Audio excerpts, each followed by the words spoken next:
चला तर मंडळी, आज आपण बनवणार आहे एक गोड पदार्थ। शिरा तर आपल्या घरी नेहमीच बनतो, पण आज आपण बघणार आहे अननसाचा शिरा। चला तर मग बघूया पायनॅपलचा शिरा नेमका बनवायचा कसा। शिऱ्यासाठी लागणारं साहित्य आपण बघूया। एक मध्यम आकाराचा अननस मी मार्केटमधून कापून आणला आहे। त्याचे आपण छोटे छोटे पीसेस घरी करणार आहे। 1 कप बारीक रवा घेतलेला आहे। थोडेसे ड्रायफ्रूट्स घेतले आहेत। हिरवी वेलची घेतली आहे, त्याची पूड आपण करून घेणार आहे। थोडंसं तूप घेतलं आहे, आपण तूप कमीच वापरणार आहे। 1 वाटी साखर घेतली आहे। पायनॅपल आपल्याला आता शिजवायचं आहे, त्यासाठी मी त्याचे छोटे छोटे काप करून घेते। कढईमध्ये तूप घातलं आहे। तूप गरम झाले, त्यामध्ये ड्रायफ्रूट्स टाकून घेऊ।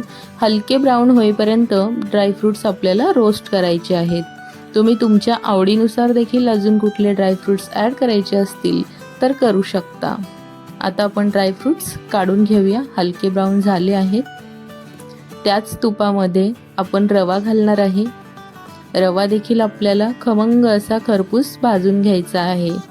थोडासा सोनेरी रंग येईपर्यंत आपल्याला रवा भाजून घ्यायचा आहे।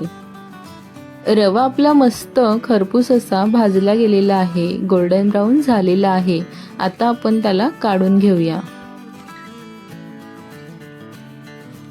रवा काढून घेतला आहे। त्याच कढईमध्ये 1 ग्लास पाणी टाकलं आहे।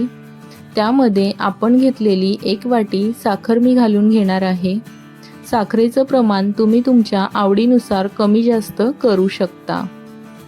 पाण्याला छान उकळी आली की त्यामध्ये आपण अननसाचे काप घालून घेणार आहे।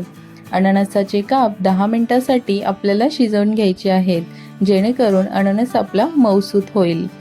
अननस देखील तुम्ही तुमच्या आवडीनुसार कमी जास्त घेऊ शकता। अननसाचे काप व्यवस्थित मऊसूत झालेले आहेत। आता आपण यामध्ये थोडासा येलो फूड कलर घालून घेणार आहे। फूड कलर एकदम ऑप्शनल आहे, तुम्हाला आवडत असेल तर तुम्ही घालू शकता, नाही तर तुम्ही तसंचही करू शकता। आता आपण यामध्ये वेलची पूड घालून घेणार आहे आणि याला मिक्स करून घेऊ। त्यानंतर आपण यामध्ये भाजून घेतलेला रवा घालून घेणार आहे। अननस आपण या पाण्यामध्ये यासाठी शिजवून घेतला होता की हे पाण्यामध्ये अननसाचा पूर्ण फ्लेवर उतरलेला आहे आणि एवढ्याच पाण्यामध्ये आपण आपला रवा शिजवून घेणार आहे। आपण शिरा थोडासा मोकळा मोकळा बनवणार आहे, चिकट बनवणार नाहीये। रवा बारीक असला तरी तुम्ही कमी पाणी घातलं तरी आपला रवा मोकळा मोकळा होतो। आता आपण यावर झाकण ठेवून 5 ते 7 मिनिटं याला वाफ देऊन घेऊ। 5 ते 7 मिनिटं झालेली आहेत। आपला रवा व्यवस्थित शिजलेला आहे, तुम्ही बघू शकताय, मोकळा झाला आहे।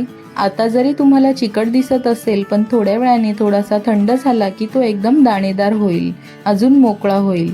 आता आपण यामध्ये फ्राय करून घेतलेले ड्रायफ्रूट्स घालून घेणार आहे। तुम्ही तुमच्या आवडीनुसार अजून ड्रायफ्रूट्स देखील यामध्ये ॲड करू शकता। खूप कमी तूप घालून सुंदर असा शिरा आपण बनवलेला आहे। पायनॅपल उकळून जे पाणी आपण बनवलं होतं ते अननसाच्या फ्लेवरचं झालं होतं आणि त्याचा फ्लेवर आपल्या शिऱ्यामध्ये खूप छान उतरला आहे।